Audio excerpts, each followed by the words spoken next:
Muito bem, bom dia, um abraço a você que acompanha o nosso podcast Conversa Séria com João Rafael de Aguiar. Hoje, Fernando Carvalho e a participação especial da nossa convidada, professora Silvinha França, né? Poetisa, cineasta, também atriz e muitas coisas que ela faz pela cultura, escritora, enfim, nós vamos trazer aqui no nosso Conversa Séria de hoje com a Rádio Cultura de Guarabira, a Cultura FM, com a nossa Rádio Rural de Guarabira e com o nosso portal NE1 Notícias. Bem-vindo ao Conversa Séria. João Rafael, bom dia. Bom dia, Fernando. Bom dia a todos os nossos ouvintes e internautas que sempre estão conectados conosco. Para nós é um motivo de alegria e satisfação sempre estar gravando esses podcasts, principalmente a gente grava na semana, final da semana, para rodar a partir da segunda-feira às 7 horas da manhã, tanto na Rádio Rural quanto na Rádio Cultura e também no NE1 Notícia. Fica também gravado no YouTube para que toda hora que a pessoa quiser ouvir, assistir, verificar, é importante isso aí. Eu tenho recebido, inclusive, muitas pessoas que são ouvintes, a qual quero aproveitar para mandar um abraço. São pessoas que gostam desse podcast. E hoje, com especialidade, nós estamos aqui com Silvinha, uma pessoa qual você já qualificou, e é muito conhecida na região, ela que gosta muito da cultura, não é? E é uma defensora, inclusive, também desse trabalho de cultural na nossa região, e é bom ouvi-la, né? Então, Silvinha é uma pessoa extremamente preparada, além de professora, é poetisa, é também atriz, como você já falou. Então a gente aqui vai ouvir e deixar ela à vontade para conversar com o público da melhor forma possível. Bom dia, Silvinha. Permita-me, seu João, bom dia, saudar a todos os ouvintes, meu amigo Fernando Carvalho, da melhor forma poética, né, que é como eu sou conhecida, a poetisa Silvinha França. E para os nossos ouvintes, eu inicio essa conversa séria dizendo que eu sou o cacto do sertão, espinhoso e resistente, teimoso e resiliente, mas se cai chuva no chão, lindas flores se abrirão, cumprindo com meu papel, tal qual na escrita fiel, com rima metrificada. Eu sou rosa perfumada, nesse jardim de cordel. Digo que sou nordestina, paraibana retada, por cordel apaixonada, desde o tempo de menina, que a leitura me fascina, quando eu nem sabia ler. Ler cordel foi meu dever, debaixo da castanhola, foi minha primeira escola, e hoje eu tento fazer. Muito bem. Rapaz, começar assim começar assim é muito bom, importante, né? Muito importante. Silvinha, e você traz assim já essa riqueza, né, do cordel. Eu queria que você falasse como é que você começou a gostar de literatura de cordel. Antes de responder essa pergunta sobre o cordel, Fernando, eu me permita dizer da honra, da alegria pelo convite de seu João e seu também, para estar aqui nessa conversa, né, séria com seu João, esse grande empresário que eu já admirava, né, desde a minha infância, né? E hoje estar aqui ao lado de seu João participando desse podcast é motivo de muita alegria para mim, né? Eu que sou uma fã, né, do empresário, desse grande ser humano que é o empresário João Rafael, e estar ao lado dele, eu que cresci ouvindo, né, falar de seu João, nunca imaginei que eu pudesse um dia estar em uma de suas rádios, ao lado dele, participando de um podcast. E hoje, mais do que estar aqui, eu posso dizer que eu tenho o seu João como um verdadeiro amigo, assim como você e tantos outros. E seu João é um motivo de muita honra neste dia estar aqui ao seu lado. Eu que cresci ouvindo as suas rádios, né? Tem um programa, um dos programas que mais marcou, me permita falar, foi aquele programa das cartas de Cassiano José, que a gente ficava ali, acho que assim como na minha vida, eu tenho essa memória afetiva, eu acho que também na vida de muitas pessoas da geração, eu diria 40 a mais, né? Que conheceu, que viveu aquela fase do rádio, que tanto marcou a nossa trajetória, né? Naquela fase tão importante no rádio. E o senhor, né, tinha esse programa com Cassiano apresentando, que era belíssimo. Verdade, Silvinha. E o rádio tem essa curiosidade, embora hoje já está perdendo um pouco a curiosidade, porque o rádio virou TV, né? O profissional está fazendo o programa e está também na tela. Então as pessoas já o conhecem. Mas naquela época a curiosidade era muito grande, porque o pessoal começava a gostar da voz e aí começava a desenhar mais ou menos como seria a pessoa, se era moreno, se era branco, se era baixo, se era alto, se era gordo, se era magro. Então criava-se aquela expectativa e se escrevia muita carta. Teve época em que a gente chegava a receber centenas de cartas mensal, porque era o meio de comunicação mais prático naquela época, né?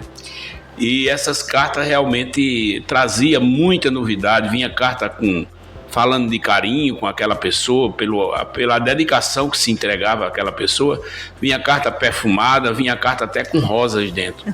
Então isso chamou muita atenção na época da curiosidade do rádio.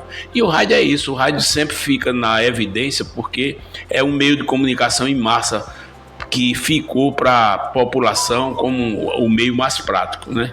Então o rádio ele se segura e hoje com a evidência da internet ele conseguiu levar o rádio muito mais longe, né? Hoje não é infinito, né? A potência do rádio. Então, o que nós temos que fazer é sempre procurar agradar os ouvintes com programas que tenham conteúdo, né? E que bom, né, seu João, que hoje a gente também, através da tecnologia, nós temos essa possibilidade de exatamente não só mais ouvirmos a voz, mas a tecnologia hoje nos permite ver o apresentador ali, né, em tempo real, com essas transmissões ao vivo, né? Então, isso é muito bom, porque antes a gente ficava, né, aguçava a nossa curiosidade, né, a gente ficava imaginando como seria aquela pessoa que tinha aquela voz marcante. Eu lembro muito da voz que eu falei o nome dele aqui, do Cassiano, não, mas o outro, Marcos Fernandes. Né, Marcos está no ar na Rádio Cultura à noite, hoje. Isso, e eu lembro... Marcos é uma marca registrada. Exatamente, a voz dele... Embora não pareça, mas ele é mais velho do que eu no rádio. Olha só. Mas é isso. E respondendo ao meu amigo Fernando, adentrando também a literatura de cordel, você sabe, Fernando, que eu aprendi a ler com o cordel.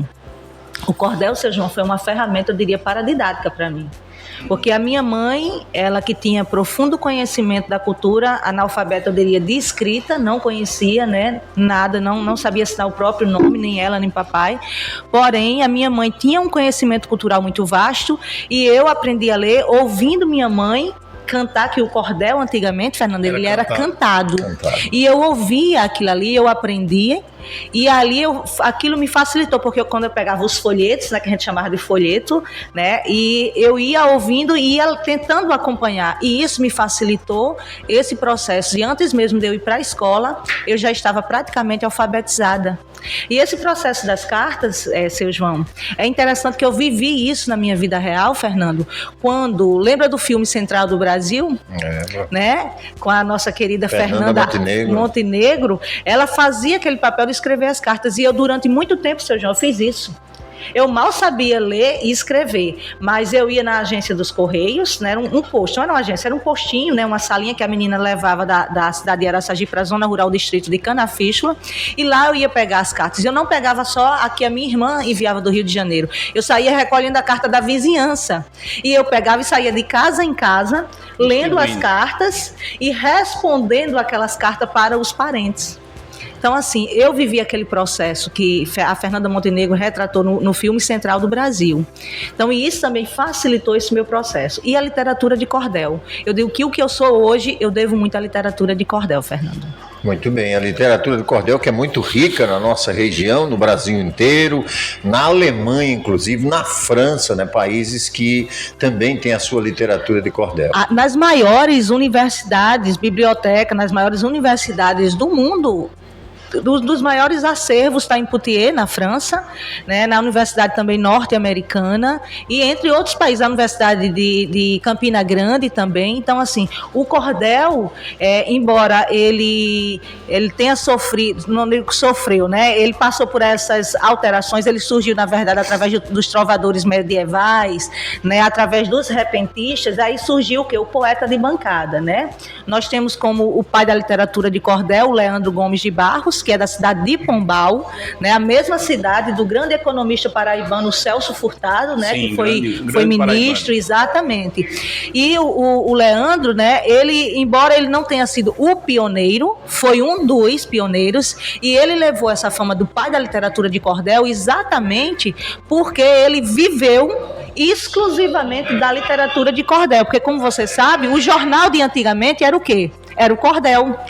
Acontecia um fato, seu João, né? O cordel era disseminado, distribuído, principalmente nas feiras livres, né? Era o jornal, vamos dizer assim, o jornal da classe menos favorecida. Acontecia qualquer fenômeno, uma tragédia, tudo era noticiado através da literatura de cordel. E o Leandro fez esse papel, né? Ele viveu exclusivamente da literatura de cordel. E eu sonho, quem sabe um dia também não vou viver só da literatura de cordel, né? Muito bem, é possível, né, seu João? É verdade. É possível, tem um sonho. Agora, Silvinha, como foi que você entendeu de ser cineasta? Eita, seu João, olha você só. Você tem longa-metragem ou é curta-metragem? Tem vários, né? Eu tenho uma versão nos dois, né? Eu comecei umas pesquisas, rapidamente, fazendo um breve resumo, sobre o sítio arqueológico que nós temos em Araçagi, ainda quando eu estava cursando a minha licenciatura na UEPB, a minha primeira licenciatura. E aí eu tomei conhecimento desse sítio arqueológico, decidi escrever a minha monografia com a ajuda do professor Carlos Bellarmino, em memória, né? Escrevi as monografias, posteriormente era um desejo nosso transformar essa monografia em um livro, que infelizmente antes de realizar esse sonho o professor partiu, né, por conta, foi uma das vítimas infelizmente da Covid, e eu decidi dedicar, Fernando, os 2 livros que eu tenho com base nesse patrimônio ao professor Carlos, assim como o filme. Mas era um desejo, seu João, que não ficasse, esse patrimônio ele não tinha que ficar restrito a um trabalho acadêmico dentro da universidade, ou a um cordel, né, no meio popular, restrito aqui à nossa região, ou em apenas um livro. E eu disse, daria certo. E aí, a Nathalie Toledo, que é uma das diretoras comigo, ela é da Star Filmes de Campina Grande, foi quem produziu o filme comigo. Ela viu o meu trabalho, o livro que é com base, o filme é com base no livro A Princesa Encantada do Reino de Araçagi, o curta-metragem se chama O Mistério da Lagoa do Caju, e ela fez a proposta, Silvinha, você não tem interesse em transformar esse livro em um curta-metragem ou um longa? Eu disse, tenho. E aí nós sentamos um dia na casa dela lá em Campina Grande e fizemos todo o roteiro. Posteriormente, nós tentamos aprovar na lei Aldir Blanc, não conseguimos. E quando veio a lei Paulo Gustavo, eu inscrevi, né, o projeto do filme aqui pela 2ª Regional de Cultura do Estado da Paraíba e acredito, Fernando, seu João, o meu projeto ficou em primeiro lugar. Que bênção. E assim, eu não imaginava, um projeto que até no município mesmo, né, a gente tem que destacar algumas coisas, foi um projeto que foi excluído do próprio município, mas que o Estado, quando viu a qualidade, abraçou e a comissão, porque é uma comissão que vem de fora, essa comissão, ao analisar esse projeto, colocou esse projeto em primeiro lugar. E eu tive a grata surpresa, a satisfação, né, de colocar aproximadamente nesse trabalho, seu João, 30 pessoas, entre figurantes, entre os atores principais, entre o corpo todo de apoio, né, que tem por trás das câmeras, né? Sim. Então, tudo isso eu abarquei aproximadamente 50 pessoas com esse recurso para conseguir fazer a realização desse filme, que eu também sou muito grata ao grupo João Rafael, a rádio, né, aqui também, a Rádio Rural, que nos apoiou para a gente ter a nossa primeira exibição no cinema, que foi aqui no Cinemax, no início desse ano. E tivemos há uns 15 dias também uma outra exibição no Cinemax através do Festival Elas, né, que foi um festival promovido pela Cia Cênica aqui, né, a Torre de Papel. E esse festival foi só de mostra de mulheres diretoras, mostras femininas, de mulheres cineastas. Então, veja, né, o protagonismo feminino onde chega. Então, foi a partir disso aí que eu decidi e entrei também com essa história no ramo do cinema. Muito bem, e hoje tem mais facilidade de se adquirir recursos para esse tipo de obras, porque o governador João Azevedo ele instituiu uma lei em que o empresário ele pode contribuir com uma obra de arte como essa, um filme, e o que ele investir naquela obra é abatido no recolhimento do ICMS. Então se pode fazer esse convênio com o Estado e fazer várias obras dessas. Então, tomando conhecimento de tudo isso que você explicou, Silvinha, quando eu tomei conhecimento do seu talento, que sinceramente eu não lhe conhecia de perto, então eu entendi de lhe convidar para, junto comigo, você pegar um pouco da minha história e, quem sabe, escrever um livro. E você já me emocionou em mostrar algumas partes do livro. E se você tiver trazido algum trecho, pequeno trecho, eu gostaria, se possível, você já pudesse dar uma colher de chá para que as pessoas ficassem na expectativa de, quando o livro ficar pronto, a gente começar a fazer o lançamento. Seu João, quando fala da sua história, é assim, além da admiração, Fernando, que eu já tinha pelo empresário que eu cresci ouvindo, João Rafael, pela história dele, eu não tinha conhecimento, eu não fazia ideia, seu João, que a sua história era uma história, tinha por trás. As pessoas conhecem, como eu conheci na minha infância, eu ouvi falar do empresário João Rafael. Mas o que eu não fazia ideia era da história que tinha por trás da criança. Eu não trouxe o trecho, mas me permita falar alguns pontos dos quais eu me emociono quando eu estou ouvindo os áudios, Fernando, das suas entrevistas com o seu João, de outras entrevistas, eu me emociono por vários momentos. E aquilo que o Senhor me causa emoção na sua fala, quando eu escuto, eu estou tentando repassar isso também, né, nas linhas escritas, para que o público entenda quem verdadeiramente é aquele menino lá da zona rural de Caiçara, que trabalhou como agricultor, né, arrancando toco literalmente, né, para preparar ali aquele solo, e que depois ele, vendo que aquela dura realidade não era para ele, que ele podia galgar outros caminhos, e assim ele o fez. Assim ele tomou uma grande decisão e disse: não, eu quero construir uma outra história e poder ajudar outras pessoas. E assim, seu João, o Senhor, com a sua coragem, com a sua ousadia, e como o Senhor sempre fala, com muita fé em Deus, Deus lhe abençoou.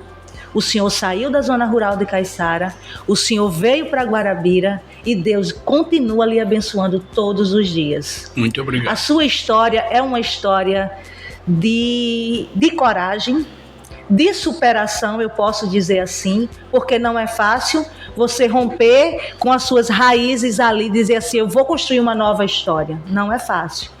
As pessoas são muito acomodadas. O mal das pessoas, às vezes, Fernando, é o comodismo. Comodismo, é verdade. A gente tem que ter coragem de ousar, como o seu João fez. O seu João é um exemplo para a sociedade. As pessoas, a sua história não só merece ser contada, mas conhecida por todos. Porque a sua história, por trás do empresário João Rafael, tem uma história belíssima que as pessoas ainda não conhecem. E eu me sinto, deveras, muito honrada por ter sido escolhida pelo Senhor para escrever a sua história. Eu dou graças a Deus por isso. E você falando, eu gostaria de fazer uma pergunta. Você é cristã? Eu sou espírita. Fui católica há muito tempo, sou espírita. Frequento qualquer igreja que me convidar, porque para mim não é a religião que nos salva, certo. É a nossa conduta. Que eu já vi muitas pessoas que se dizem religiosas, que praticam determinadas religiões A, B, C, mas com uma conduta que não condiz verdadeiramente com o perfil de um cristão. E eu já vi pessoas, eu convivo inclusive com pessoas que se dizem ateu, ou que não têm, são agnósticos, né? Certo, e que têm realmente um perfil cristão muito mais do que aqueles que se dizem. Praticam. Porque não é a religião que nos salva, ela nos orienta a sermos seres humanos melhores. Mas é a nossa conduta que vai nos fazer evoluir na vida. Olhar o ser humano, olhar a vida, olhar para o outro com mais empatia. Como seres humanos e não apenas como ser. Porque, como eu sempre falo, seu João, ser qualquer um pode. Humano só para quem realmente é. Muito bem, estamos aqui no nosso podcast Conversa Séria com João Rafael de Aguiar. Hoje estamos recebendo a professora, poetisa, cineasta Silvinha França, né? É a nossa convidada. Ela já trouxe alguns detalhes, né, do livro do empresário João Rafael, que realmente tem uma história muito bonita, o cara que saiu para vender cocada. Agora, o que eu gosto da história é a bandeja dele, que ele queria uma bandeja bonita, com um paninho branco, né? E a dona Nazaré que deu esse depoimento, e que aparecesse e que vendesse mais cocada. Agora, ele queria produzir cocada já em série, porque quando ele vendia uma bandeja, ele chegava, chamava a dona Nazaré, que está ouvindo a gente, um abraço, Nazaré. Nega, temos que fazer mais cocada, né, nessa linha de produção. E a história da cocada também vai além, que aí possibilitou o seu João comprar a sua primeira bicicleta, que não era nem da marca Monark, né, seu João? Não, ora. Como é que era a marca? Bristol. E era usada, viu? Não era Bristol, nova. Como ele costuma dizer, não era do meu tempo isso aí, viu? Nem do tempo do Cordeiro. Cordeiro eu não conheço, essa marca aí eu não conheço. Eu sou a Monark, eu ainda conheço. Ainda deu algumas pedaladas. Você é pesquisadora, vai ter que pesquisar. Já.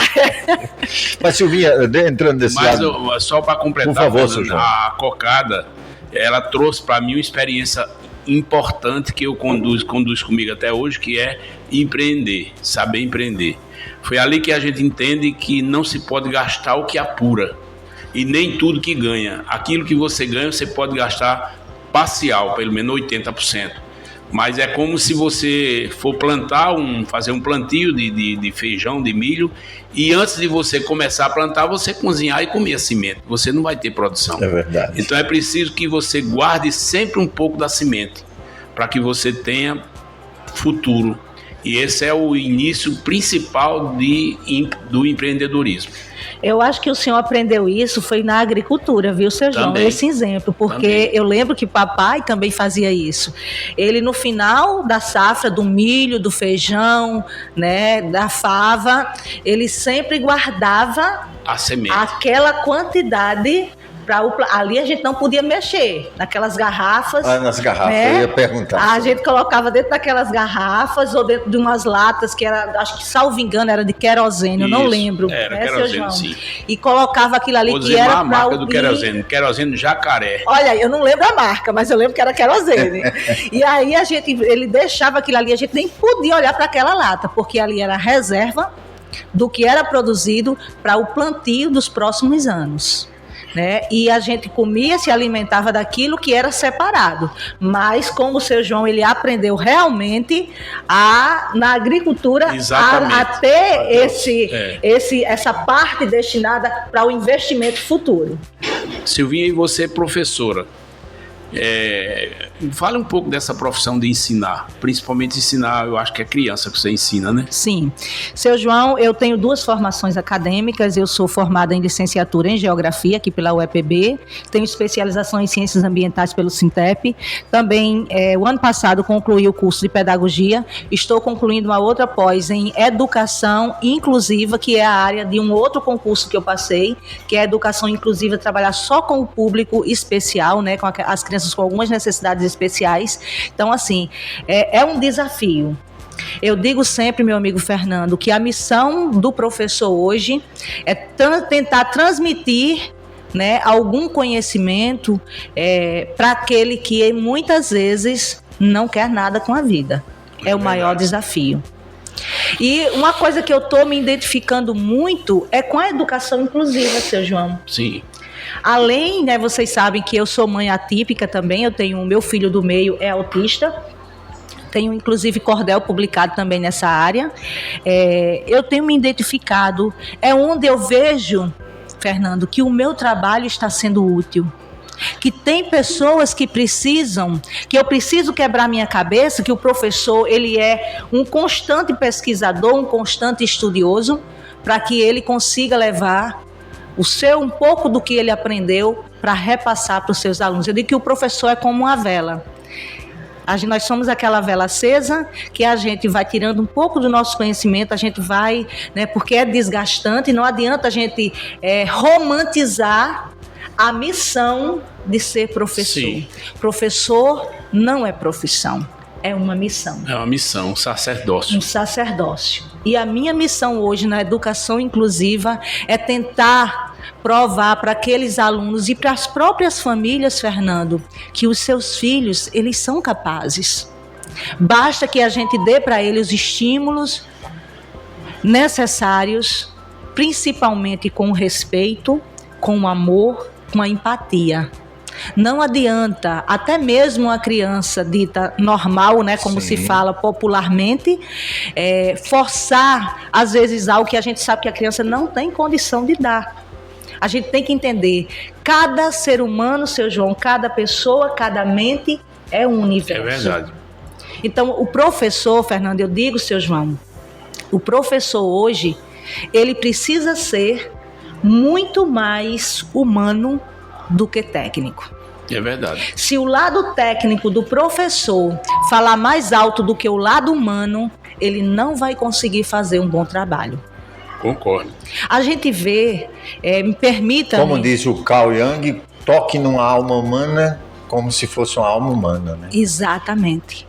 A gente não pode deixar de entender as necessidades. Muitas vezes nós, enquanto educadores numa sala de aula, quantos alunos me veem na rua e me dão a bênção, seu João? É verdade, tá vendo? Até hoje, quando eu trabalhei no ensino médio, é madrinha, é uma segunda mãe, é uma psicóloga, eles nos veem dessa forma, porque às vezes eles encontram na gente, seu João, o que eles não têm dentro da família. O apoio, o olhar de compreensão, de compreender as necessidades deles, de saber ouvi-los, de saber dar uma orientação. Os pais estão mais afastados da educação ou simplesmente levam os filhos e Fernando, pelos compromissos diversos da vida? Os pais que frequentam as reuniões das escolas quando são convocados são os pais, aqueles que os filhos não nos dão trabalho. Aqueles filhos que mais, aqueles educandos que mais nos trazem trabalho dentro de uma sala de aula são os pais que, nem sendo convocados, convidados para uma reunião, se fazem presentes. Me permita, seu João, aqui tocar num assunto que está acontecendo desde ontem, que eu só tomei conhecimento quando eu cheguei na escola que eu trabalho ontem, envolvendo o professor Almir lá de Curral de Cima. Não sei se vocês viram o vídeo que está circulando, e as pessoas estão agindo de uma forma assim, condenando até o professor Almir. Eu não sei, ainda não conversei com ele, né? Mas teve reuniões ontem, que foi inclusive ao lado da minha sala que eu faço atendimento, mas assim, quando o professor reage a uma agressão de um aluno, é porque esse professor já sofreu muito. Só sabe da realidade de um professor de uma sala de aula quem está lá dentro. E você veja que eu, mesmo trabalhando com esse meu olhar humano, menos técnico e mais humano, eu já sofri ameaças e aluna, não foi aluno, foi aluna de jogar carteiras em cima de mim, Fernando. O que é que está acontecendo com essa geração de hoje? Que a desestrutura familiar reflete na sala. Está refletindo. A violência que é vivida, presenciada muitas vezes no seio familiar, reflete na vida daquela criança que ela vai levar para a sala de aula. Então, muito mais do que a gente transmitir um pouco de conhecimento, é a gente tentar educar aqueles educandos que vêm deseducados de casa. Aí chama-se os pais, muitas vezes os pais chegam numa reunião, às vezes até diante daquela criança, e assim, eu não sei mais o que fazer com meu filho. Como é que você, como pai, como mãe, não sabe como fazer com seu filho? Vai entregar para o professor? Então, se você, como pai, como mãe, não sabe como tentar ajudar o seu filho, como nós, enquanto educadores, vamos tentar. Aí acontece uma reunião da criança agredir o professor, como foi o caso do professor Almir, que foi agredido durante o início desse ano. Não sei que providência a escola tomou. Eu estou falando aqui dos fatos que eu soube relatado pelo próprio professor Almir. E essa semana, infelizmente, aconteceu um outro fato envolvendo o professor, novamente não sei se foi o mesmo aluno. Mas houve também, novamente, me parece que houve agressões. Então, assim, é lamentável a gente chegar a esse ponto, porque nós perdemos muito tempo, Fernando, muitas vezes mais em casa, preparando aula, como você sabe, você também é professor, do que dentro de uma sala de aula. A gente deixa, às vezes, se priva de estar com a família, com os amigos, para estar cuidando dos nossos afazeres profissionais, para não deixar a desejar. E quando a gente chega dentro da sala de aula, com maior carinho para aplicar nossos conteúdos, nós às vezes não podemos, porque alguns alunos não entendem, não têm o mínimo de respeito pelo professor. Veja, seu João, se não respeita a própria família, vai nos respeitar? Não respeita nem a justiça. Então, a missão hoje do professor, que não é profissão, a missão do professor é desafiadora, Fernando. É ensinar, muitas vezes, a quem não quer aprender. Quando eu era garoto, que eu estudava em escola pública, eu me lembro que as professoras tinham uma palmatória. Não sei se você chegou a... Palmatória, que era para exemplar aqueles alunos que era muito... Eu nunca passei por ela, mas eu ouvia falar. Mas segundo o aluno que passou pela palmatória, ele disse que não doía muito a palmada na mão. O que doía era a humilhação de ir lá, se ajoelhar para entregar a mãozinha para... E se ajoelhar, bater. Muitas vezes, não era se ajoelhar no chão puro. Era se ajoelhar umas pedrinhas ou em alguns caroços de milho. Era isso. Não era isso, seu João? Colocava-se também, que era para o castigo Hoje, se você ser maior. Isso, você já sai da sala de aula, o professor já sai de sala de aula preso. E aí você vê, né? Que exemplo vai ter uma criança que não passou por essas fases. João Rafael começou a trabalhar, vender cocada, depois foi para diversos setores, para aprender a ser o que é hoje, né? Hoje ele é um professor, inclusive, da igreja dele. Ele também tem a participação como professor no domingo lá, como é que chama? Escola Dominical, obrigado. Né? Passou por todas essas tarefas. Hoje é um professor na área empresarial, mas passou por situações que o seu pai e sua família levaram a essa educação. Exatamente. Né? Muito bem, a gente vai caminhando para os finalmente. É verdade.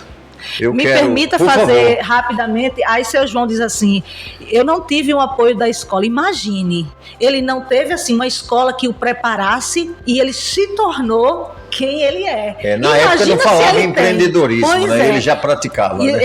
Ele não falava, ele praticava. Imagina se ele tivesse. E olha que meus pais, né? Ambos, todos dois, a pai e a mãe, eram analfabetos. Mas eles nos deram uma educação fora do comum, não só a mim, a todos os filhos. Nós éramos 6, então todos foram totalmente bem educados. E o meu pai, sempre um homem trabalhador e muito honesto, que foi a maior herança que ele pôde ter deixado para os filhos, foi a sua honestidade, o legado de honradez, de caráter. Isso é o que marca, e talvez é o que falta hoje na sociedade, é caráter. Quem não tem caráter não tem futuro. Muito bem, seu João. Suas considerações? Isso, eu acho que a nossa história é bem parecida, né? Eu fui a única dos filhos, né? Eu só tenho um irmão, que é o caçula de todos, e eu sou a caçula das mulheres. Mas, assim, a única que quis ainda, assim, estudar um pouco, quis vencer as limitações, dizer, não, eu posso ir um pouquinho mais além. Fui eu, Fernando. E é por isso que eu sou tão apaixonada pelas histórias de superação, como é a história de seu João. E seu Muito João, obrigado. Gratidão por esta oportunidade de estar aqui, a você, Fernando, a todos os ouvintes, um abraço. E ao senhor pela oportunidade não só de estar aqui, mas de ter a honra de poder conhecer e estar escrevendo a sua história. Eu agradeço, Silvinha. Primeiro, a consideração que você teve de sair lá da sua cidade, Araçagi, qual quero mandar um abraço a todos os araçagienses, e dizer que você teve